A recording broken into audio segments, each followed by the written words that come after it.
10 essential human needs that will be critical for survival during and after a disaster.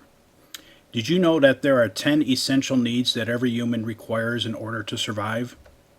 Ignoring any of them can either make you sick, cause an injury, or even possibly kill you. However, most people who work on their disaster plans and kits rarely focus on all 10 of them. Instead, they focus on the very obvious needs like food and water.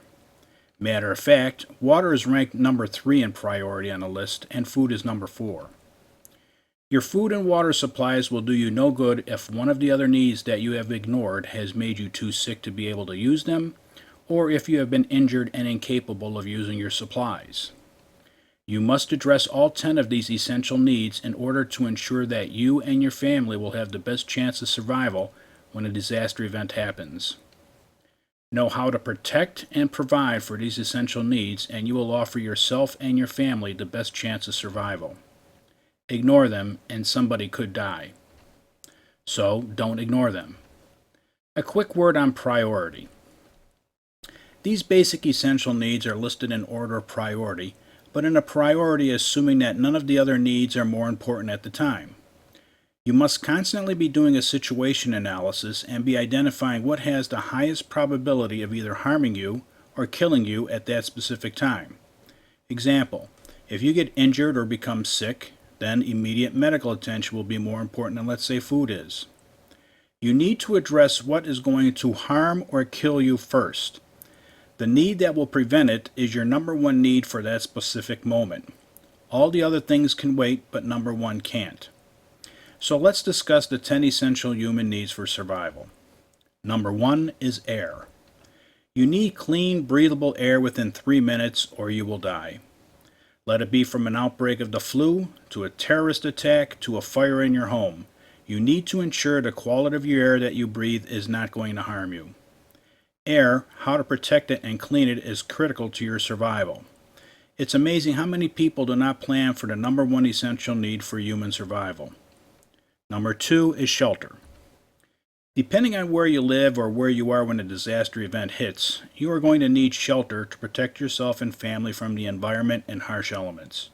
Shelter includes both structure and clothing. Number 3, water. You will need drinkable water within 3 days or you're going to be in deep trouble. This means that you will either need to store it or to be able to find it and know how to treat it before you drink it. Do not drink any water that you are not sure is safe to drink. This may sound obvious, but in desperate situations many people have done this. Drinking unsafe water can cause you to get very sick or worse. If you or a family member becomes sick during a disaster event, it will take away from the group's focus and resources from their primary objective, survival and recovery from the disaster. Number 4 is food. You will need food within 3 weeks or you may no longer be around. As with water, you will either need to store it or find it and process it before you eat it. Number 5, fire, light, power. These are the energy essentials.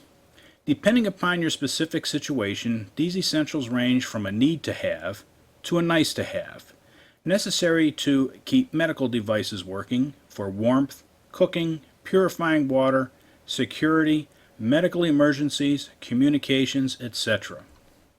Number 6 is medical. Knowing basic first aid along with having the necessary medical supplies will be critical during a disaster event. The psychological aspects of surviving should not be overlooked. Mindset, anxiety, depression, sleep, etc. You must keep yourself and family in the best physical and mental condition possible while surviving and recovering. Remember, your mind is the most powerful survival tool you have. Protect it because you are going to need it. Number 7 is hygiene and sanitation. Poor sanitation and hygiene practices can turn your whole family into a bunch of very sick people very quickly. Even one sick person in the group will divert the family's attention away from their number 1 objective, surviving and recovering, while they care for and worry about the sick person. Number 8, communications. There is a good chance that your family group will not be together when the disaster strikes, or maybe you might get separated during the event. It is critical to have both communication tools and know how to use them, and a family communication plan, so that you can keep in touch with everyone and be able to make plans on how to get back together. Also, it will be very important to monitor the overall situation by listening to the news and governmental agencies regarding what is happening in the affected area. When and where are the relief supplies going to be distributed? Where are the medical services located? Which roads are open and which are closed? You will want to avoid dangerous areas, and if your location becomes dangerous, you will need to get out. Number 9 is security. Your number one objective is the safety of your family. This includes the protection of them. You have to be mindful that desperate people will do desperate things in desperate times. When it comes down to a person's family, even everyday normal people will take whatever they can, whenever they can, in any manner that they can, in order to help and keep their family safe. They want to protect their family the same way you want to protect yours. But they didn't prepare, and they need to take what you have. People may become violent. You need to take the necessary steps to protect yourself and your family from these people.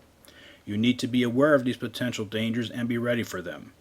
There is a good chance that the new normal will not be normal at all. Number 10, transportation and navigation. You need to account for ways to move around or to get out of the area if you need to. Let's say you need to resupply, get an injured or sick family member to a medical center, or even to evacuate. You need to have both the tools and the skills necessary to be able to move around and know how to get where you need to go. Depending on the situation, your normal modes of transportation routes may or may not be available. Your car may not be a viable option because roads and bridges may be closed. Trains may not be available because railroad tracks are impassable and the airports may be closed. You need to have options available to address these issues. Plan for them before the event, not during the event.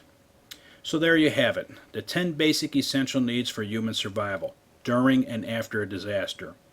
Learn how to protect and provide for these essential needs, and you will give yourself and family the best chances of survival during and after the next disaster event.